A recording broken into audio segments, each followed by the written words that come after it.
Hey everybody, it's Peter Schiff. It is Wednesday, August 25th, 2010. Well, a couple days ago, we got information on a huge decline in home sales. I think it was about a 37% drop, much bigger than what people were expecting. The inventory of unsold homes, the supply is about a 12 and a half month supply, which is the largest, I think, since 1983. And of course, it doesn't count a lot of properties that the banks are too afraid to put up on the market or too afraid to foreclose on. And why people are still surprised that housing is so weak is beyond me. It's going to get a lot weaker. Prices in most parts of the country, I think, are still too high. People still don't have the resources to buy these houses. The only reason that people are able to buy houses today is because of government subsidies and government guarantees and artificially low interest rates. And, people are looking for housing to lead us out of this recession because they say it led us out of all the previous recessions. Well, the reason that housing was able to quote unquote lead us was because housing is what responded to government stimulus. It was the cheap money, the low interest rates and the subsidies that created the phony growth that people think led us out of recessions. But all it did is enabled Americans to spend more money, to lever up, to buy things they couldn't afford. Ultimately, it was that housing bubble that was the problem. And now that the housing bubble has burst, that stimulus doesn't work anymore. It can't. That bubble has busted. There is no way to reflate it. The government should stop trying. What we need is to allow the economy to restructure. We need more savings. We need more investment. We need more production. But we're not going to have any of that if the government tries to redirect all of our resources towards trying to reflate a housing bubble. It will not work. I was just watching Cutload today, and they had a realtor on there. And of course, the realtor is saying it's a great time to buy. They always say that. And she had acknowledged, though, that she thinks home prices could still fall, but she said, you're throwing your money away on rent. And then when the host pressed her, she said, well, yeah, who cares? Real estate prices might fall another 2 or 3%, but why do you need to pick the bottom? As if she knows that they can only go down 2 or 3%. What if they go down 10 or 20%? What if they go down more than that? And of course, what about the high cost of ownership when it comes to maintenance or interest? Remember, one of the reasons, and I pointed this out in my book, The Crash Proof, and in many of my commentaries, that one of the reasons that Americans were so interested in buying homes in the past was because they expected them to appreciate. It was the appreciation of the homes that made them so desirable. It was one of the reasons that so many people were willing to overpay or devote such large percentages of their incomes to mortgage payments, was because of the payoff and the appreciation. But now that Americans have a more realistic outlook on the future price of homes, that they don't think they're going to appreciate, they don't want to overpay for them. And that's what's changed. I mean, if the government wants to get the housing bubble back, they're going to have to guarantee price appreciation. Now, I wouldn't put it past them to try to do something that insane, but unless people believe that houses are going to go up in value, they're not going to be willing to overpay for them the way they were before. And of course, the lenders, now that the lenders have a more realistic outlook, they won't lend unless the government guarantees it, which again, Bill Gross said without a government guarantee, he wants 30% down. He wants 4% or 5% more in the way of interest rates.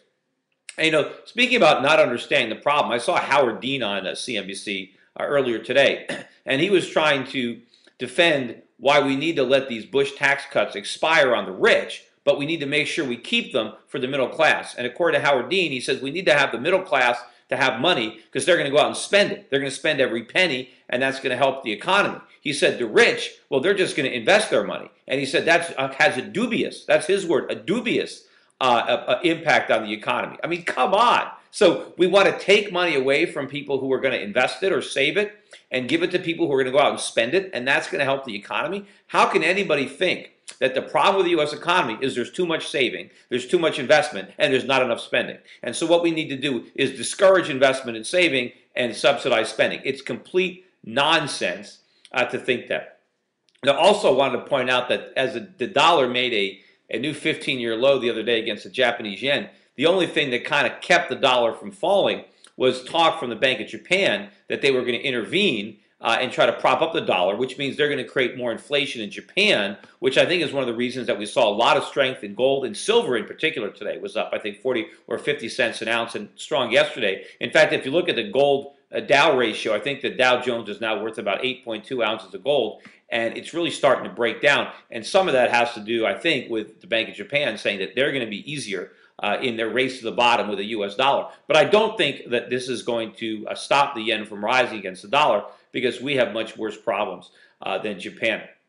Now, I wanted to mention also briefly, there was a Wall Street Journal piece out on me today. It was supposed to come out about 2 weeks before the election, because they did the interview a long time ago, but instead it came out 2 weeks after my Senate election. It would have been nice to have some publicity while I was still a candidate, although the article was very slanted. You know, the Wall Street Journal did an article about me back in early 2000, January of 2009, mainly focusing on how much money my clients lost in 2008. Now, you know, they don't care about how much money my clients may have made in the decade leading up to that 1 year. All they cared about was how much I lost in 2008. Now, I contacted those same reporters in early 2010, said, hey, do you want to do an article about how well my clients did in 2009?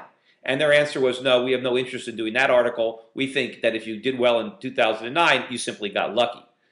So anyway, the Wall Street Journal approached me again, and they wanted to do a story about me, the stockbroker, the candidate, you know, and all that. And again, if you look at the article and you look at the video that is highly edited, they took, you know, hours of video, but they tried to portray me, I think, as kind of a charlatan. That, you know, I claim that I predicted the class. I claim that I can help people protect their wealth, but I can't. All I do is make money for myself. They focused on the fact that I live in a big house, that I drive an imported car. You know, there are a lot of people that have nice cars and live in nice houses. That isn't the story. The story should have been about my accurate forecasts, about my Senate campaign, about, you know, all the things I got right. All they wanted to focus on was the fact that, again, my accounts lost money in 2008. Well, everybody's accounts lost money in 2008. I mean, whenever they interview Warren Buffett, they say, wait a minute, you know, you don't know what you're talking about. Your accounts were down 40% in 2008. Why are we talking about you? I mean, everybody that gets interviewed, their clients lost money in 2008.